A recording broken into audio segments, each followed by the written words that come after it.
9 unannounced MCU television shows are coming soon to Disney+. The Guardians of the Galaxy Holiday Special is official MCU canon and, according to the director, should be watched before Guardians of the Galaxy Volume 3 and the current Suicide Squad Rotten Tomatoes score, all coming up right now.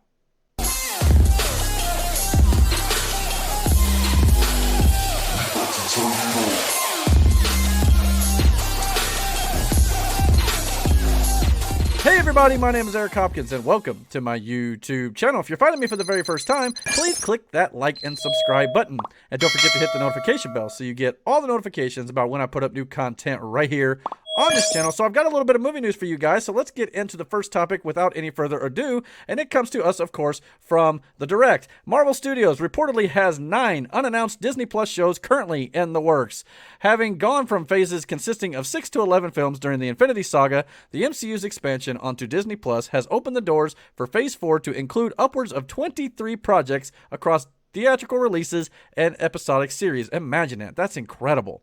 As of now, the Marvel Studios appears to have 6 projects in front of the camera, including She-Hulk, Moon Knight, Secret Invasion, The Marvels, Ant-Man and the Wasp: Quantumania, and of course Black Panther: Wakanda Forever. While the official slate is already huge, it seems Marvel Studios has plenty more tricks hidden up their sleeve if a recent report is to be believed. Marvel Studios has 9 unannounced Disney Plus series. A recent article from Charles Murphy from Murphy's Multiverse has revealed that the studio reportedly has 9 unannounced Disney Plus shows at various stages of development on top of the 10 already confirmed.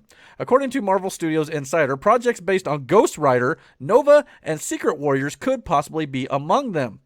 Marvel Studios' post-Infinity Saga slate currently consists of 28 projects releasing across a multitude of different formats, including the theatrical releases, Disney Plus series, short films, and festive specials.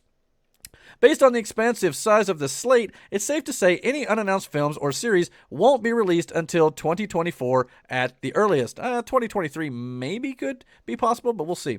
With 9 unannounced Disney Plus series on the way, it's hard to imagine the number of projects Marvel has in total, as the studio likely has a similar number of theatrical releases in development on top of that.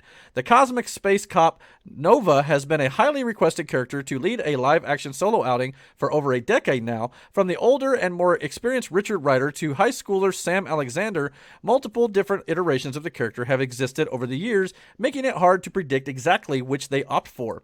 Marvel Studios has so far used its Disney Plus platform to explore a variety of unique genres, so a buddy cop show in space starring both iterations would certainly be a perfect route to take the character and satisfy both fan bases. Ghost Rider, Secret Warriors, and more could also be coming. Whenever Ghost Rider does pop up in the MCU, it will be far from the first time the Spirit of Vengeance has appeared in live action. Much like Nova, the mantle of Ghost Rider has been held by many, including Robbie Reyes, who Gabriel Luna played on Agents of S.H.I.E.L.D., and Johnny Blaze, who featured in 2 Nicolas Cage-led blockbusters. Back in 2019, Agents of S.H.I.E.L.D.'s Spirit of Vengeance was expected to lead an adult-oriented Hulu show. However, the series ended up being a victim of Marvel TV's unfortunate end. While the cult followers of the show may hope for Gabriel Luna's return as Robbie Reyes, Marvel Studios president Kevin Feige will probably opt to reboot the character with a new actor to play the more famous Johnny Blaze iteration.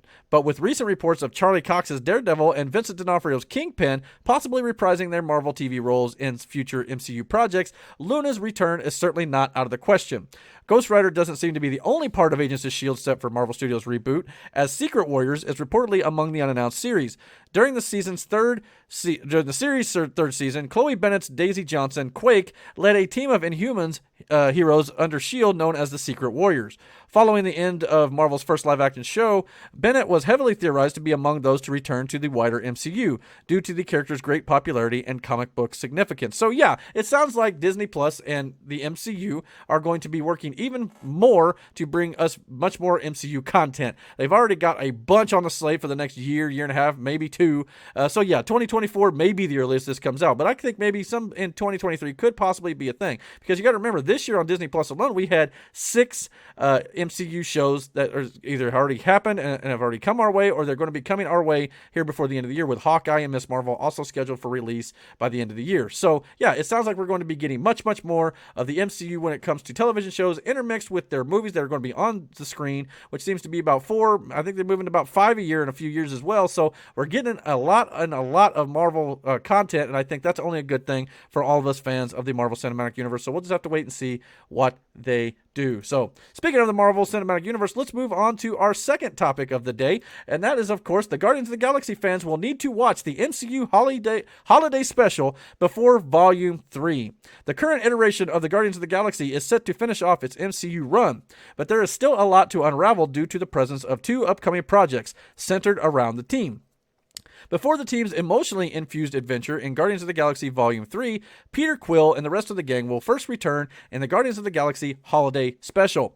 The upcoming special will reunite every member of the Guardians in a holiday-themed adventure, but exact plot details are still being kept under wraps. James Gunn will return to direct the Disney Plus special, and it will also feature the same cast from the movies consisting of Chris Pratt, Pom Klementieff, I think that's how you say her name, Dave Bautista, Bradley Cooper, and Vin Diesel. It is currently unknown if Zoe Saldana will return in the festive one-off, considering that Gamora is nowhere to be found after the events of Avengers Endgame. Gunn previously shared a sneak peek of the holiday special script on social media, while also confirming that it will be set after Thor: Love and Thunder and before Guardians of the Galaxy Volume 3. Now, more bits of information about the upcoming one-off have emerged. Guardians of the Galaxy Volume 3 director James Gunn sat down with Collider to talk about the connections between the upcoming Guardians of the Galaxy holiday special on Disney Plus and the highly anticipated third film of the franchise. Gunn confirmed during the interview that the holiday special will contain stuff that you need to learn before Guardians of the Galaxy Volume 3. He said, quote, "It's in canon. It's about the Guardians. You're going to learn stuff that you need to learn before Volume 3. And it's great. I'm really happy with it." The veteran MCU director then shared an update about the production of the two upcoming projects, confirming that he will film the holiday special at the same time as the movie, while also using, quote, lots of the same sets. He said, "I'm going to film it at the same time as the movie. I'm using a lot of the same sets. The same actors, obviously, so we're filming simultaneously with the film, but it's going to have to be edited and finished sooner." At the end of the interview, Gunn confirmed that the holiday special would clock in under 40 minutes, so it won't be very, very long. But yeah, this makes a lot of sense. You know, you go ahead and film both of these back-to-back at the same time while you're filming Volume 3, and then it makes sense to tie in the events of Guardians of the Galaxy, the holiday special, in with the new film, Volume 3. And of course, as the article mentions, where will Gamora be during these events? Will she be around, or are they going to be looking for her during the holiday special as well? And the last time we saw, Thor, he was with the Guardians as well at the end of Avengers Endgame, but we're going to be getting Thor: Love and Thunder before that happens, so I'm sure that'll be explained in that film. But yeah, so it appears that, it's going to be essential viewing for the MCU, which I definitely love. I mean, holiday specials standing on their own is one thing, but I think the fact that they're going to be tying it into the larger Marvel Cinematic Universe storyline, I think that's even a better option to go. And I think James Gunn has got his hand on the pulse of things he's going to be doing in Hollywood. And of course, Guardians of the Galaxy is no different. The Suicide Squad film has having great success as well. Great success, as Borat once said.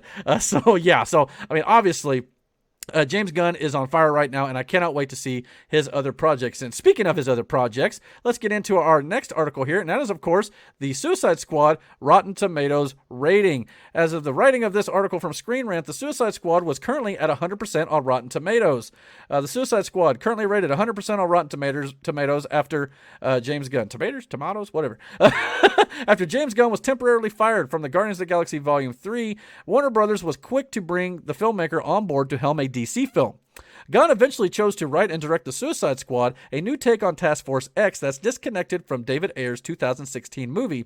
While there are some returning characters from the original film, The Suicide Squad is billed as a standalone entity, accessible to anyone regardless if they've seen Suicide Squad.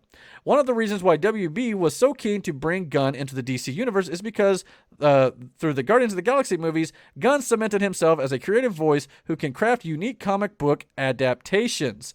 After he made the Guardians household names in the MCU, the hope was he'd be able to revitalize the Suicide Squad for DC. Early, the Suicide Squad reviews have praised Gunn's latest as a hilarious and violent ride, and so far that acclaim is unanimous. On Twitter, Rotten Tomatoes unveiled the tomato meter score for The Suicide Squad.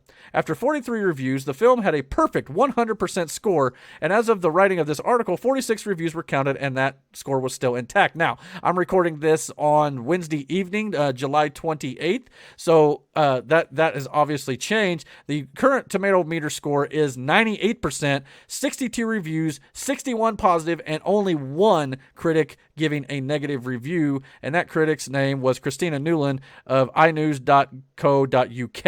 So yeah, that's a pretty good average. 98% of critics liked the film. So yeah, that's amazing. And I think, that there's a lot of people out there who are praising the Suicide Squad as being possibly the best DC film ever made, and definitely the best DC EU film ever made. But to say it's the best DC film ever made so far, that's putting it in big company up there with The Dark Knight, with the original Christopher Reeve's Superman film, and others as well. Like, Wonder Woman 1 was highly praised and things like that. There's a lot of good DC films out there. To put that in this category, that's high praise. So I'm definitely intrigued to see what the Suicide Squad film is going to be offering, especially since it's not a direct sequel to the first Suicide Squad movie. It sounds like it's going to be just kind of telling its own story, not picking up where it left off, but it does have some characters in it that were in the original, so it has to at least, it's going to stand alone, but it also has to at least kind of semi-acknowledge it, you'd think, a little bit, just because like Rick Flag and Boomerang and Harley Quinn, those characters were in the original. So it's kind of hard to just totally disconnect it completely.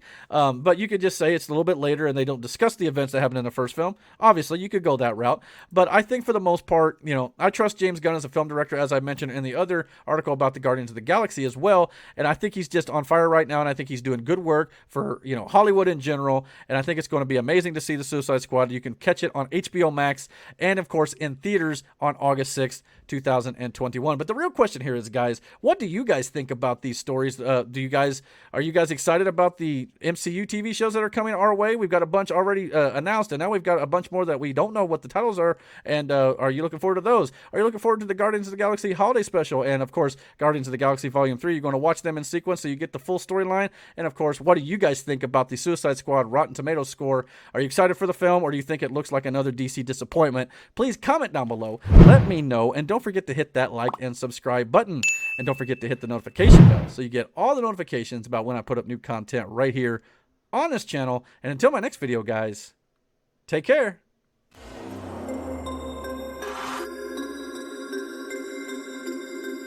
Target